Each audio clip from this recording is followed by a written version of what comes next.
Welcome to NS TV. నేను రాజీవ్. ముందుగా headlines చూద్దాం. కాకినాడ జిల్లా పత్తిపాడు మండలంలో మారుమూల ప్రాంతంలో ఉన్నటువంటి వంతాడ గ్రామంలో వచ్చిన న్యూస్ చూసి ఆ గ్రామాన్ని సందర్శించిన దళిత ప్రజా చైతన్యం వ్యవస్థాపకులు బొంగా సతీష్ కుమార్ ఆ వంతాడ గ్రామాన్ని సందర్శించి అక్కడ ప్రజలతో మమేకమై వారి యొక్క సమస్యలను తెలుసుకొని అనంతరం మీడియా సమావేశంలో మాట్లాడుతూ వంతాడ గ్రామంలో నివసిస్తున్నటువంటి గ్రామస్తుల వారి యొక్క ఇబ్బందులు సమస్యలను నేరుగా తెలుసుకుని వారు 150 సంవత్సరాలుగా జీవిస్తున్నా కనీసం దారి మార్గం కూడా లేదని, వారు ఓటు హక్కును కూడా వినియోగించుకుంటున్నా ప్రభుత్వం వారు ఓట్లు మాత్రమే వారికి కావాలని, వారికి కనీసం వసతులు ఉపాధి లేవని, వారి సమస్యలు మాత్రం పట్టి పట్టనట్లుగా వ్యవహరిస్తున్నారని, ఇక్కడ ప్రభుత్వ హాస్పిటల్ మరియు స్కూల్లో చదువుతున్న విద్యార్థులకు బాత్రూమ్స్ సరిగా లేవని, గర్భిణీ స్త్రీలకు రోడ్డు మార్గం లేక, గర్భిణీ స్త్రీలు డెలివరీ టైంలో అంబులెన్స్ సౌకర్యం లేక చాలా ఇబ్బందులకు గురై అవస్థలు పడుతున్నారని వాపోయారు. వారి యొక్క సమస్యలను కలెక్టర్ మరియు సీఎం చంద్రబాబు దృష్టికి తీసుకెళ్తామని మీడియాకు తెలియజేశారు. వ్యవస్థాపక అధ్యక్షుడిని ఈరోజు రీసెంట్గా మీడియాలో వచ్చినటువంటి కథనాల్ని వీక్షించి ప్రత్తిపాడు మండలంలో, కాకినాడ జిల్లా ప్రత్తిపాడు మండలంలో ఉన్నటువంటి ఒక విలేజ్ చాలా అంటే గతంలో ఏర్పడబడి దాదాపు ఒక 100 సంవత్సరాల క్రితం ఏర్పడినటువంటి ఒక వంతాడు గ్రామాన్ని సందర్శించడం జరిగింది. ఈ గ్రామంలో చాలా దయనీయ పరిస్థితులు ఏర్పడ్డాయి. ఎప్పుడో 150-100 సంవత్సరాల నుంచి ఇక్కడ దాదాపు 200-300 మంది కుటుంబాలు ఒక్కొక్క ఇంటిలో 2-3 కుటుంబాలతో జీవించి పూరుగుడిసెల్లో జీవించి వాళ్ళ జీవనం సాగిస్తూ ఉన్నారు. వీళ్ళకి ఎటువంటి వృత్తి కానీ ఎటువంటి జీవనోపాధి కానీ లేకపోయినా అవే రాళ్ళు రప్పలు కొట్టుకుంటూ ఇక్కడ జీవనం సాగించడం జరుగుతుంది. మరి ఇన్ని ప్రభుత్వాలు ఇన్నిసార్లు ఎలక్షన్ జరిగి ఇన్నిసార్లు ఉపయోగించిన ఓట్లుగా మలుచుకుని వాళ్ళని కేవలం ఓట్లకే పరిమితం చేసి ఈరోజు వాళ్ళని జన నివాసానికి దూరంగా ఉంచి ఎటు బ్రతకలేని పరిస్థితుల్లో వాళ్ళు మగ్గుతున్నారు. ఎందుకు పట్టించుకోవట్లేదు ప్రభుత్వాలు నాకు అర్థం కావట్లేదు. మరి వీళ్ళ ఓట్లు మీకు అవసరం లేదా? ఓట్లు వేయించుకునే వరకునే మీకు వాళ్ళకి పరిమితమా? వాళ్ళకి రోడ్లు లేవు. ఇక్కడ వీళ్ళకి పంచాయతీ, మేజర్ పంచాయతీ వచ్చి గోకవరం, ప్రత్తిపాడు మండలంలో ఉన్నటువంటి ఒక గోకవరంకి సంబంధించిన పంచాయతీ. మరి పంచాయతీ ప్రెసిడెంట్ కానీ సెక్రటరీ కానీ ఇప్పటికొచ్చి దీనికి రోడ్డు సదుపాయం కానీ, కాలనీ ఇల్లులకు సదుపాయం కానీ, వాళ్ళకి కరెంటు సదుపాయం కానీ, నీరు సదుపాయం కానీ, అలాగే ప్రాథమిక చికిత్సా కేంద్రం కనీసం వీళ్ళకి ఈ చిన్నపిల్లలకి నైట్ టైంలో ఏదన్నా ఫీవర్స్గా ఉన్నా, ఏమైనా ఇబ్బందులు వచ్చినా, వాళ్ళకి కడుపు నొప్పులు లాంటివి కానీ వచ్చినా, గర్భిణీ స్త్రీలకు ఎటువంటి ప్రాబ్లమ్స్ వచ్చినా ఇక్కడి నుంచి వెళ్ళి కాకినాడ పరిసరాలకు వెళ్ళి చూపించుకునే పరిస్థితి. వీళ్ళకి రోడ్డు సదుపాయం, ప్రథమంగా రోడ్డు సదుపాయం కూడా లేదు. వీళ్ళకి వెళ్ళడం దారి మార్గం లేక 108 కూడా రాలేని పరిస్థితి. గర్భిణీ స్త్రీ ఎప్పుడైనా ఇబ్బంది పడితే ఒక వెహికల్ అంటే చిన్న ఆటో కూడా ఇక్కడ రాలేని పరిస్థితిలో వీళ్ళ జీవనం సాగిస్తున్నారు. మరి ప్రభుత్వాలు ఎందుకు వీళ్ళ వైపు కనీసం చూడటం లేదో నాకు అర్థం కావట్లేదు. ఇక్కడ వీళ్ళ వనరులు ఏవైతే ఉన్నా దాదాపు 200 ఎకరాలు వంతాడ కోరికి కొంతమంది వీళ్ళ పూర్వీకులకు ఉన్నటువంటి పట్టాలను ఉపయోగించుకుని కోరిని చేసుకోవడం జరుగుతుంది. వాళ్ళు సాగు చేసుకుని దాదాపు వాళ్ళు మైనింగ్ చేసి 200 ఎకరాలని వాళ్ళు మైనింగ్ చేసి కోరి రూపంలో మిగతా విలేజ్లకి ఫార్వర్డ్ చేసుకుంటూ ప్రభుత్వాలు దాన్ని ధనం తీసుకుని వాళ్ళు సొమ్ము చేసుకుంటున్నారు. వీళ్ళు మాత్రం కనీసం అందులో వృత్తికి కూడా కనీసం చిన్న ఎంప్లాయ్మెంట్ కూడా లేకుండా ఇక్కడ వీళ్ళని దయనీయ పరిస్థితుల్లో ఉంచేయడం జరుగుతుంది. కేవలం వాళ్ళు ఉన్నటువంటి వనరులు ఉపయోగించుకుని కోట్లు సంపాదించుకుంటున్నారు, కానీ వీళ్ళని పట్టించుకునే పరిస్థితి లేదు. ఇప్పుడు వీళ్ళకు ఉన్నటువంటి వనరులు కూడా వీళ్ళు లాగేసుకుని వీళ్ళని ఎలా వదిలేస్తున్నారు. ఎందుకని నాకు అర్థం కావట్లేదు. కలెక్టర్ గారు కూడా కనీసం దీని మీద స్పందించిన పరిస్థితులు ఇప్పటి వరకు ఉన్నటువంటి కలెక్టర్లు కానీ ఆర్డీఓ కానీ దీని మీద ఒక్కసారి విజిటింగ్కి వచ్చిన దాఖలాలు కనిపించలేదు. వీళ్ళకి అన్సర్వేడ్ ల్యాండ్ అని చెప్పేసి 150 ఎకరాలు ఉందని వీళ్ళు చెప్తా ఉన్నారు. కనీసం అది కూడా ఉపయోగించుకోవడానికి పట్టాలు కూడా ఇవ్వలేని పరిస్థితుల్లో మరి గవర్నమెంట్, ఇక్కడ ఉన్నటువంటి అధికారులు మరి ఎందుకు నిర్లక్ష్యం వహిస్తున్నారు ఈ గ్రామం మీద నాకు అర్థం కావట్లేదు. ఖచ్చితంగా ఈ గ్రామానికి న్యాయం జరిగేంత వరకు ప్రధానంగా రోడ్డు సదుపాయం ఖచ్చితంగా కావాలి. అలాగే వీళ్ళకి ఏవైతే వసతులు ప్రభుత్వాలు కల్పిస్తారో వీళ్ళకి వైద్య సదుపాయం కానీ, రోడ్డు సదుపాయం కానీ, త్రాగునీటి సదుపాయం కానీ వాళ్ళకి వనరులు ఉపయోగించుకుని ఇక్కడ ఉన్నటువంటి వాళ్ళు.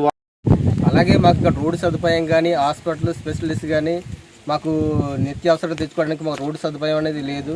మాకు చాలా ఇబ్బంది అవుతుంది. ఈ రోడ్డు గురించి చాలాసార్లు మేము పోరాటం చేసాం కానీ మాకు ఈ రోడ్డు శాంక్షన్ అనేది ఎందుకు ఇవ్వటో తెలియదు. మాకు ఏలూరు వెళ్ళాలంటే 8 కిలోమీటర్లు, ఇలా ప్రతిపడి వెళ్ళాలంటే మాకు 15 కిలోమీటర్లు.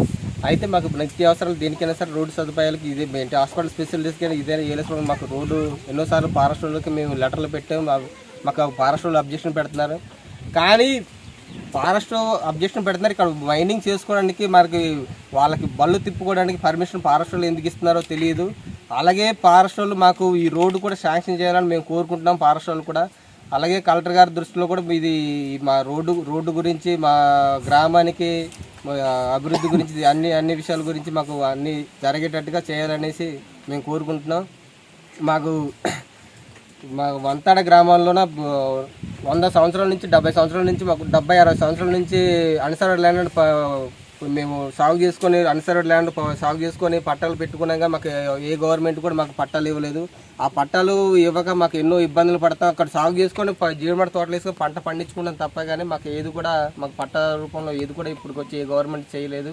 మాకు అన్సర్వ్డ్ ల్యాండ్లో మాకు 150 ఎకరాలు ఉంది కాబట్టి మాకు 150 ఎకరాలు కూడా మాకు పట్టాలు ఇప్పించవలసింది కోరుతున్నాం గవర్నమెంట్కి. అలాగే ఇక్కడ ఒక 15 సంవత్సరాల నుంచి ఇక్కడ ఆంధ్ర మినరల్స్ వాళ్ళు ఇక్కడ మైనింగ్ చేస్తున్నారు. ఈ మైనింగ్ చేయడం వల్ల మాకు భూగర్భ జలాలు మాకు ఇంకిపోయి మాకు ఈ జలజీవన్ మిషన్లోనే ముందు జగన్ గారి గవర్నమెంట్లో మాకు జలజీవన్ మిషన్లోనే 55 లక్షలు ఎస్టిమేషన్తో మాకు ఇక్కడ నీరు బోర్లు కొట్టించడం జరిగింది. కొట్టించి మాకు పైప్ లైన్ వేసి ఇంటింటికి కుళాయి వేయించేసాం. ప్రతి ఒక్కరికి కుళాయిలు వేయించాం. అలాగే ఈ మైనింగ్ చేయడం వల్ల మాకు ఈ జలాలు ఇంకిపోతాయని మాకు భయం వేస్తుంది.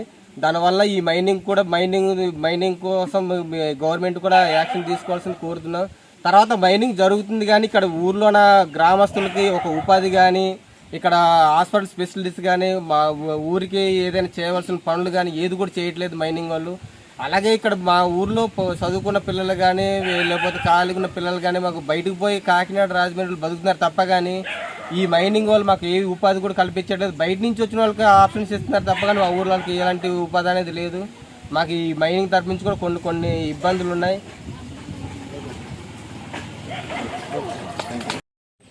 అలాగే మీకు అంబులెన్స్ కోసం, మీకు ల్యాండ్కి సంబంధించిన పట్టాల కోసం ఏమా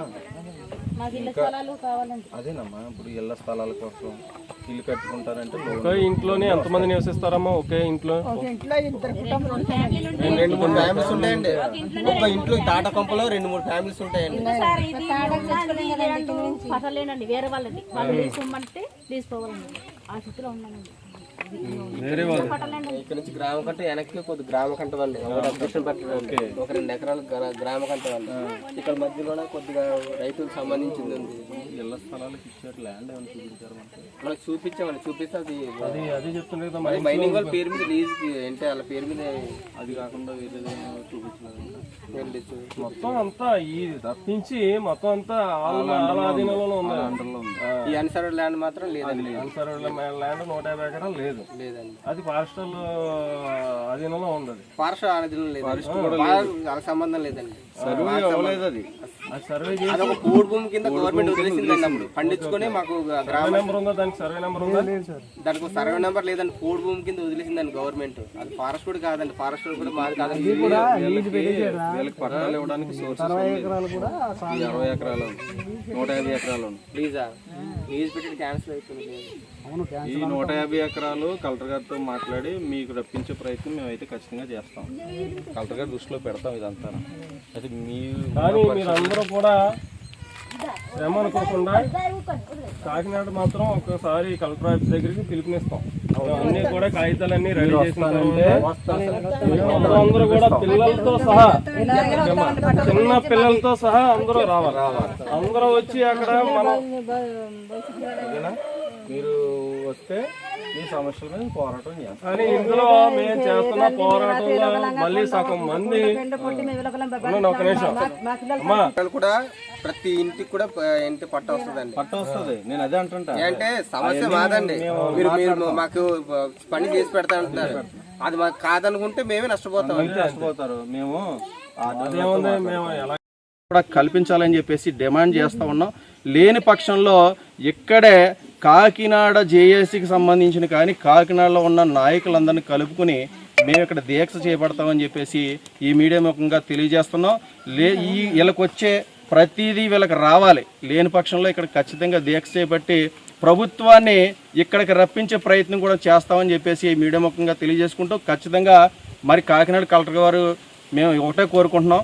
మరి వీళ్ళని ఖచ్చితంగా వీళ్ళకి న్యాయ సదుపాయాలు మీరు అందించాలని కోరుకుంటూ మీ దృష్టికి ఖచ్చితంగా ఇది విషయాన్ని మేము ఇప్పుడు వరకు తెలియపరచకపోతే అధికారుల వారిని తెలియపరచకపోతే మీ దగ్గరికి మేము ఖచ్చితంగా తీసుకొచ్చి వీళ్ళకి రావాల్సిన రాయితీలు వీళ్ళకి రావాల్సిన సదుపాయాలన్నీ మీరు ఖచ్చితంగా చేసి పెడతారని మాకు నమ్మకం ఉంది. మీరు దీన్ని ఖచ్చితంగా ఈ గ్రామాన్ని మీరు దత్తత తీసుకోవాలని కోరుతూ ఈ అవకాశం ఇచ్చినటువంటి మీడియా మిత్రులందరికీ నమస్కారం తెలియజేస్తూ థ్యాంక్ యూ అన్నట్టుగా మా దగ్గర వార్తలు వచ్చాయి. అది నిజమేనా? కానీ అందరూ బయటకు పోయి బతుకుతున్నారు. సెకండ్ ఇయర్ పిల్లలు చదువుకున్నవాడు 10th దాటేసి ఉన్నారండి. అటువంటి పిల్లలు ఇల్లు అడిగితేనండి ఆ ఇల్లు ఉండండి అనుకున్నవాడు రండి ఏ సమాధానం చెప్తున్నారండి. ఇక్కడ మనం గ్రామస్తులు విన్న మాటల్లో చూసినట్లయితే చెప్పు. ఈరోజు మనం ఈ గ్రామస్తులు మాటల్లోనే మనం విన్నాము. ఇక్కడ ఒక ప్రధాన సమస్య ఏంటంటే దారి మార్గం లేని ఊరిది. దారి మార్గం లేకుండానే మరి 150 సంవత్సరాల నుంచి ఇక్కడ జీవిస్తూ ఉన్నారు. 150 సంవత్సరాల నుంచి వాళ్లతో ఓట్లు వేయించుకుంటున్నారు. మరి 150 సంవత్సరాల నుంచి వీళ్ళతో అవసరాలు తీసుకుంటున్న ప్రభుత్వాలు మరి వీరికి మరి సరి అయిన మరి వైద్యం కానీ అలాగే రోడ్లు కానీ మరి కల్పించలేని దుస్థితిలో మరి ఈరోజు మనం ఉన్నామంటే చాలా సిగ్గు, చాలా బాధాకరము. అలాగే మరి జిల్లా కలెక్టర్ గారు ఈ గ్రామానికి మరి తప్పకుండా రావాలి. ఈ గ్రామాన్ని సందర్శించి ఇక్కడ ఉన్న లోటుపాట్లను పరిశీలించాలని చెప్పేసి జిల్లా కలెక్టర్ వారికి అలాగే రాష్ట్ర మరి ముఖ్యమంత్రి కూడా మేము విజ్ఞప్తి చేస్తా ఉన్నాము గ్రామం తరపు నుంచి. ఎందుకంటే ఒక చంటిబిడ్డ మరి జ్వరంతో అల్లాడిపోతూ మరి ప్రాణాపాయ స్థితిలో ఇక్కడ నుంచి వెళ్ళాలంటే ఏలేశ్వరం వెళ్ళాలంటే దాదాపుగా 20 కిలోమీటర్లు 30 కిలోమీటర్లు ప్రయాణించాల్సిన పరిస్థితుల్లో మరి వీళ్ళు ఉంటున్నారు. అదే ప్రాణాపాయ స్థితిలో ఇక్కడ దారి మార్గం మధ్యలోనే చాలా మంది ప్రాణాలు కూడా కోల్పోవడం జరిగింది. అలాగే గర్భిణీ స్త్రీలు ముఖ్యంగా గర్భిణీ స్త్రీలు ఇక్కడి నుంచి ఏదైనా మరి పురిటి నొప్పులకి పోవాలంటే పైకి ఆటోలు రాలేని పరిస్థితి, అంబులెన్స్ రాలేని పరిస్థితి, డోలీలు కట్టుకుని కిందకెళ్ళి తీసుకెళ్లే పరిస్థితిలో మరి ఈ గ్రామం ఉంది. మరి ఇలాంటి పరిస్థితులన్నీ కూడా ప్రభుత్వం దృష్టికి మరి ప్రభుత్వం గుర్తించాలి.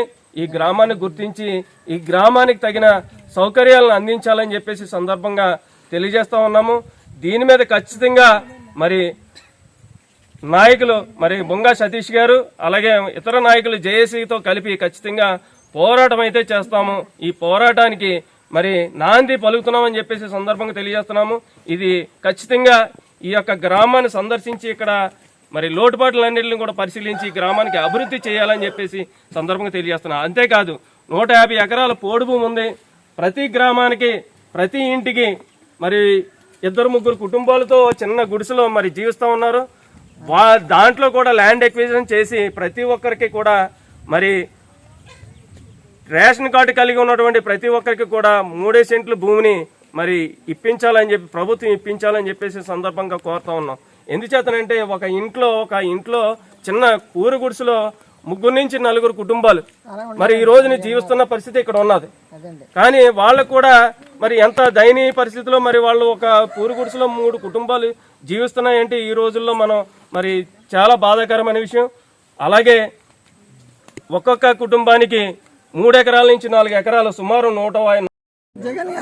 జగన్ గారు రప్పెట్టారు. ఆరు పేరే చెప్పుకుంటున్నా. ఇప్పటికైనా అతను కనపడితే మేము కాళ్ళు దండం పెట్టి పడుకుంటామని అతను ప్రేమ చేసుకుంటామండి జగన్ గారికి. అంత చేసిన ఎవరి గవర్నమెంట్ కూడా మాకు పట్టించుకోలేదండి. ఉన్నారా లేదా అదొకటి తెలుస్తుంది ఈ ఊళ్ళో. రోడ్డు మీకు వెసులుబాటు, మీరు ఒకవేళ గర్భిణీ స్త్రీలు కానీ పిల్లలకి ఏమైనా అనారోగ్య సమస్యలు వస్తే మీరు ఎక్కడికి వెళ్తారమ్మా? హాస్పిటల్కి. ఇక్కడ మరి ఇక్కడ ప్రాథమిక చికిత్స కేంద్రం ఏం లేదా? పెద్దపల్లి ఎన్ని కిలోమీటర్లు నడిచి వెళ్ళాలా మీరు? అంబులెన్స్ సౌకర్యం ఏమైనా ఉందా ఇక్కడికి? రారు. అంబులెన్స్ అసలు అందుబాటులోకి రాదు. అసలు మీకు దారి అనేది కూడా ఇప్పుడు వచ్చి ప్రభుత్వాలు ఏర్పాటు చేయలేదు.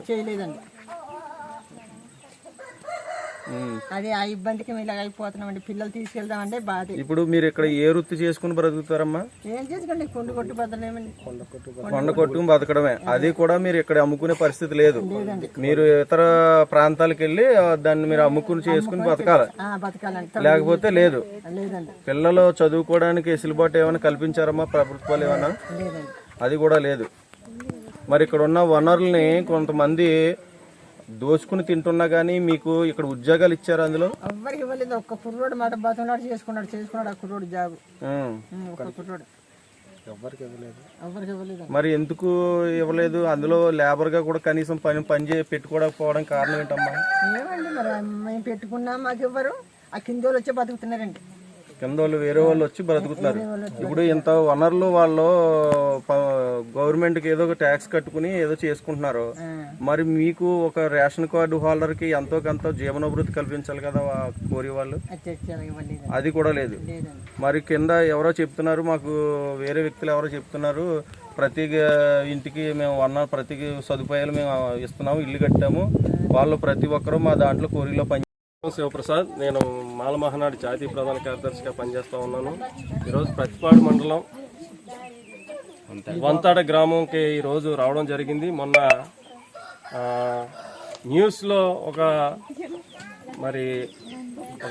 మరి ఈ వంతాడ గ్రామానికి చాలా అన్యాయం జరుగుతుంది, ఎవరు కూడా పట్టించుకునే నాదులు లేరు.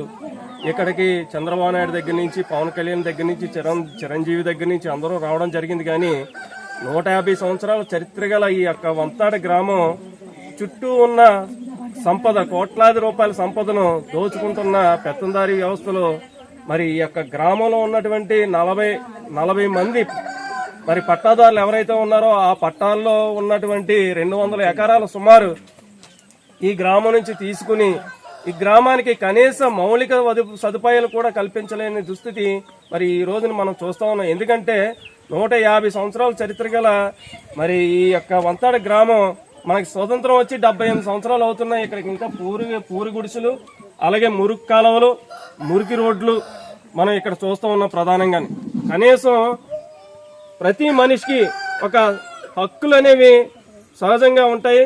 కనీసం వాళ్ళకి స్వేచ్ఛమైన గాలి పీల్చుకునే వాతావరణం కూడా ఈ ప్రభుత్వాలు మరి పట్టించుకోలేని పరిస్థితుల్లో మరి ఈ గ్రామాల్లో మరి చాలా దుర్భర పరిస్థితుల్లో మరి జీవిస్తూ ఉన్నాయి.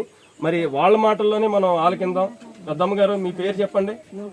నూకలమ్మ గారు, ఇక్కడ నుంచి మీరు ఎంతకాలం నుంచి జీవిస్తూ ఉన్నారు? మీ సమస్యలు ఏంటో ఒకసారి మీడియా ద్వారాగా చెప్పండి.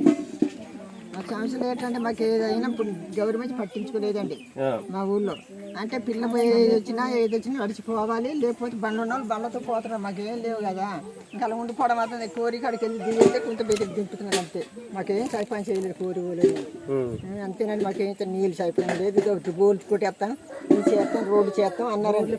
ఏది ఇల్లు ఇప్పుడు బోరే పడుతున్నారండి, బోరే పడతాను. ఇదంతా చూసారండి, చూసారు, పడలేదు.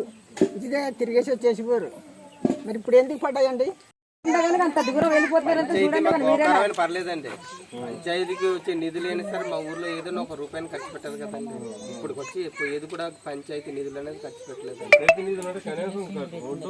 పంచాయతీకి ఎంతో కొంత ట్యాక్స్ కడతది కదండి. మైనింగ్ డిపార్ట్మెంట్ గవర్నమెంట్ అనేది కడతది. మైనింగ్ కాదబ్బా, మీరు ఏది కొనుక్కున్నా, మీరు ఏది చేసినా పంచాయతీకి రూపాయి పన్ను రూపంలో సహా కడతారు. మీరు కడతామండి, ఇబ్బంది ఏం లేదు.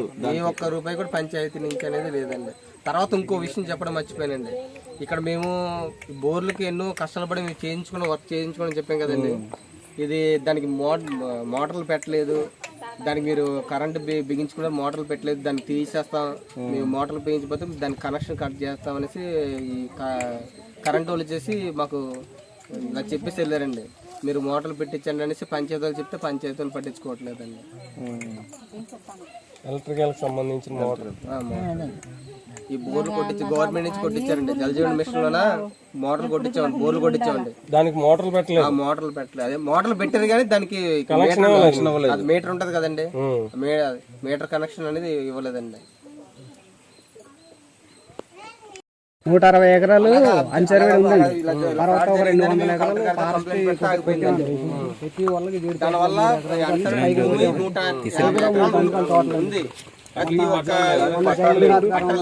మీరే పండించుకున్నారు. ఎన్ని ఎకరాలు మొత్తం అది?